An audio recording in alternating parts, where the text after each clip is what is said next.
ကဲဒီတစ်ခါမှာတော့အောင်စီဟင်းချက်အနှစ်ထုတ်လေးကိုသုံးပြီးတော့ဖះဆွန်းတော်အမိကပ်ဖို့အုံနှုတ်ခေါက်ဆွဲလေးကိုအမြန်ချက်ခဲ့ပါတယ်အိမ်မှာလည်းပဲကြော်ကြော်ထားတာအစင်လေးရှိတာနဲ့အားလုံးကွက်တိဖြစ်သွားပါတယ်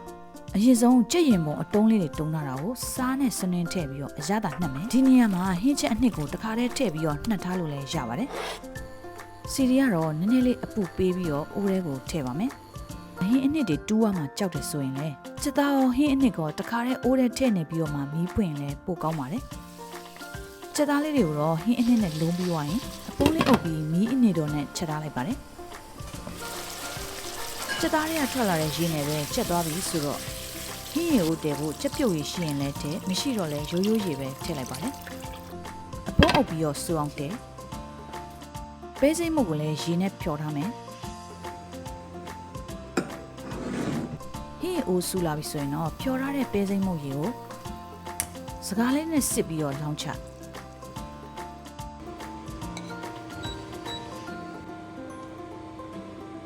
စားလေးနဲ့ထက်ထည့်ပြီးတော့ရေစူအောင်တည်ထားလိုက်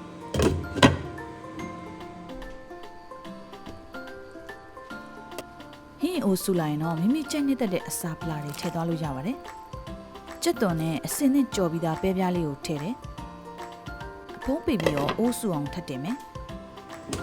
ဟင်းအိုးဆူလာပြီဆိုရင်တော့အုံနှုတ်ရည်ထည့်ပါမယ် ready made အုံနှုတ်ဘူးလေးကိုထည့်မယ်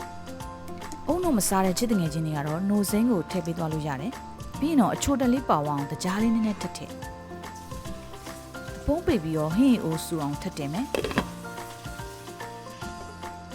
ဟင်းအိုးဆူလာပြီဆိုရင်တော့အစင်းနဲ့ပြုတ်ပြီးလှီးထားတဲ့ကြက်ဥလေးတွေပါထပ်ထည့်ကဲအခုဆိုရင်တော့အနှံလေးမှုေးနေတဲ့အုံနှုတ်ခေါက်ဆွဲဟင်းရည်တွေကအစင်သင့်ဖြစ်ပါပြီ။ဟိုစီဟင်းချက်အနှစ်ထုတ်လေးကတော့ချစ်သွန်အပြူနီခွာပြီးထုထောင်းနေရမှာအချိန်မရှိတဲ့ချစ်တငယ်ချင်းတွေအတွက်အချိန်တိုတိုနဲ့လွယ်တကူချက်လို့ရအောင်စောင့်ထားတင်ပါတယ်။ဟင်းအိုးလေးရပြီဆိုတော့ခေါက်ဆွဲထပ်ပြုတ်မယ်။ခေါက်ဆွဲချက်ကိုတော့ဒူဘိုင်းမှာအလွယ်တကူဝယ်လို့ရတဲ့ဝီမက်ကခေါက်ဆွဲချက်ကိုသုံးထားပါတယ်။ခေါက်ဆွဲလေးရပြီဆိုတော့အုံနှုတ်ခေါက်ဆွဲလေးကအစင်သင့်ဖြစ်ပါပြီ။အစအဆုံးချက်ပြုတ်ချိန်ကမိနစ်20လောက်ပဲကြာပါတယ်။အောင်စီဟင်းချက်အနှစ်ထုတ်လေးနဲ့အမြန်ချက်လိုက်တော့ဘုရားဆွမ်းတော်ကပ်ဖို့လဲမှီသွားပါပြီ။ဆွမ်းကပ်ရင်ဆူတောင်းလိုက်မယ်။ချမ်းသာတီပေါက်နိဗ္ဗာန်ရောက်ပါစေ။ဘုရားဆွမ်းတော်လည်းကပ်ပြီးပြီဆိုတော့အိမ်ကြီးချင်းတငယ်ချင်းတွေကိုခေါ်ပြီးတော့မနက်စာအတူတူစားကြမယ်။